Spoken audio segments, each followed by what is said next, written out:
This is Bazaar Morning Call, broadcasting live from the CNBC-TV18 Motilal Oswal studios in Mumbai.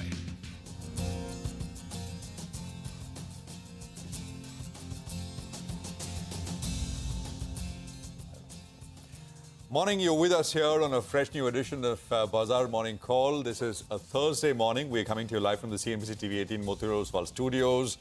2 days to go before we close this 2023 year out.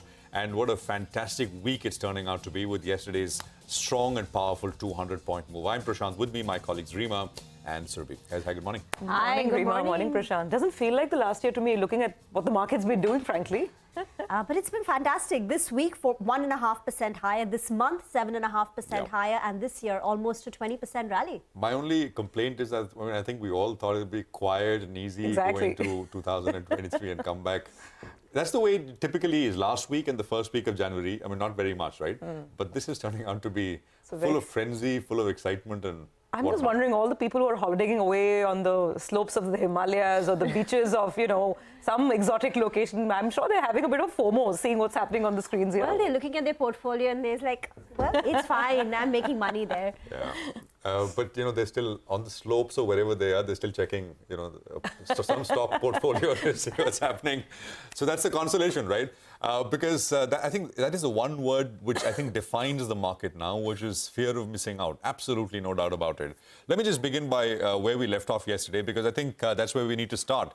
It was a strong and powerful 200-point move and a very, very strong surge.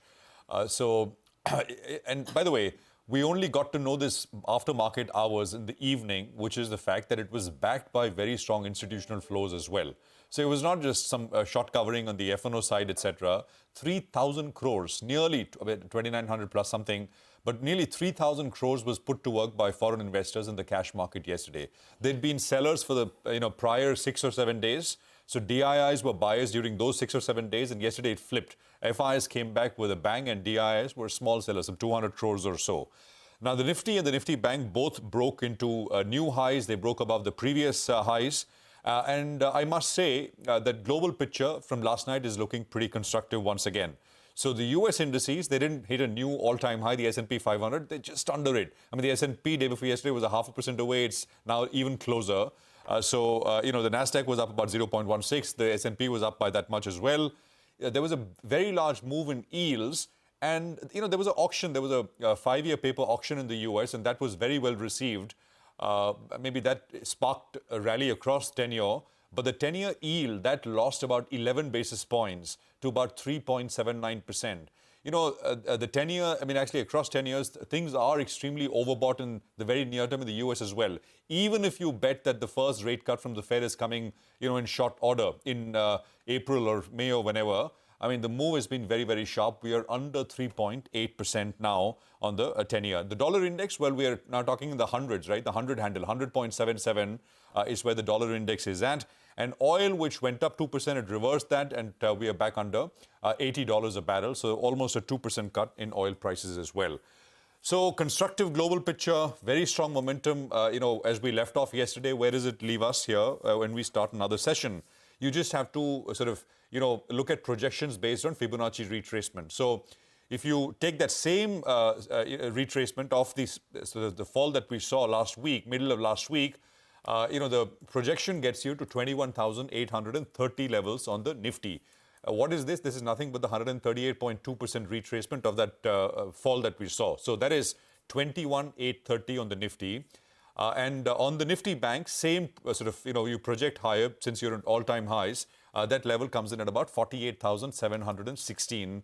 We left off at 48,282. So this is pretty close by. Both these levels are pretty close by, so as to speak. Supports, if you're trailing stop losses, it's got to be, either the recent lows of which the market came up, or you got to look at hourly averages, the 40 hourly averages. But the fact is, when you get 200-point moves, the supports also, there's a lot of gap which opens up between the nearest support that you can find.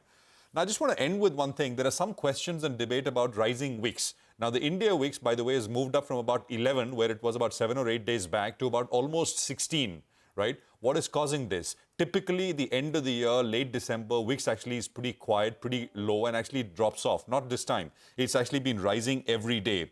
One theory which I've heard, and I don't think that perhaps is really true, is that, there is, because of elections next year, people are actually building that outcome in, maybe unfavorable outcome or anything. But the fact is, that is VIX, but is calculated essentially based on this month, next month, and the far month options, and not exactly. And so, if elections have to be taken into account, which are only later in May, it doesn't really capture that. So, what could the rising VIX really reflect? Perhaps just rising premiums, right? And the fact that and that comes on the back of the fact that we've had a one-sided movement and some really extreme readings on sentiment. And that is where that FOMO things sort of starts to come in. So I think, rising, usually when the VIX rises, the market falls. When you have the VIX which is rising and the market also which is rising, the Nifty is rising, I think the least one can do is the fact that you be a little more watchful here. And you throw in another factor, and we'll put the data on this a little later. January is seasonally a weak month, right? You're coming off with a very strong rally. You're at kind of elevated levels, and then you're heading into January, transitioning into January, which is typically a weak month.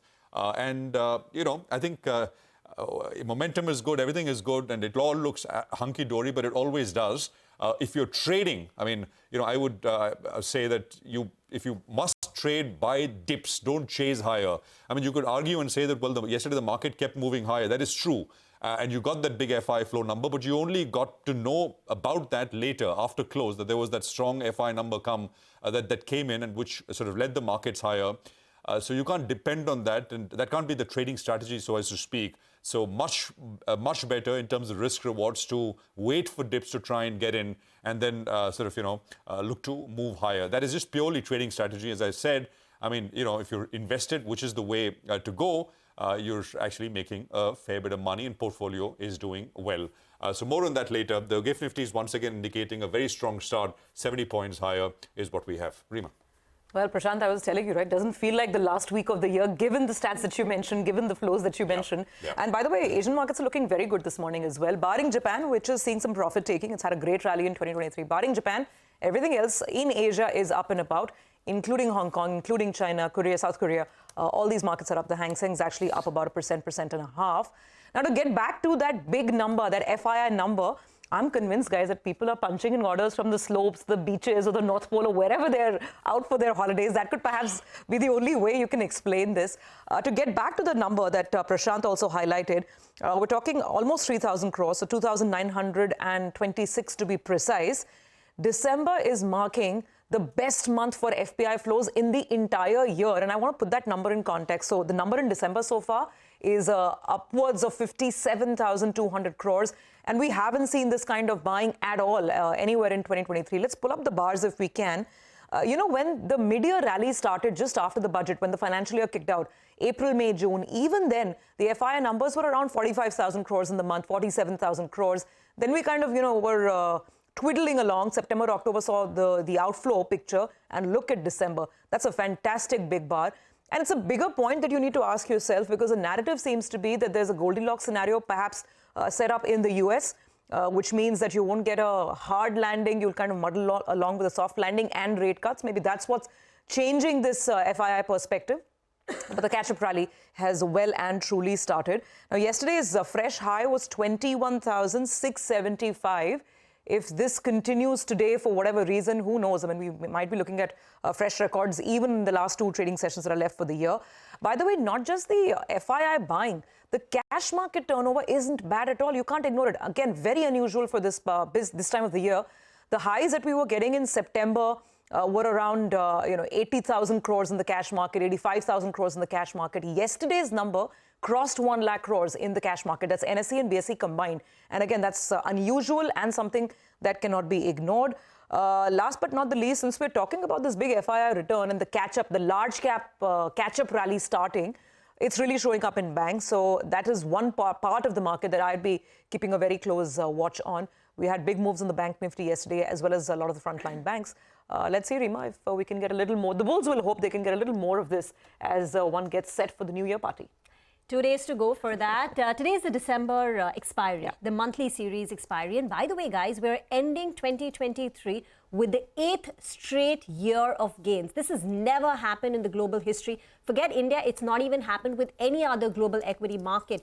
In that sense, it's a record that any equity market, any stock index has given you 8 straight years of gains. This year, at current count, the Nifty is nearly up close to about 20%. But the last time we had, the Nifty or the sensex ending in the red was way back in 2015.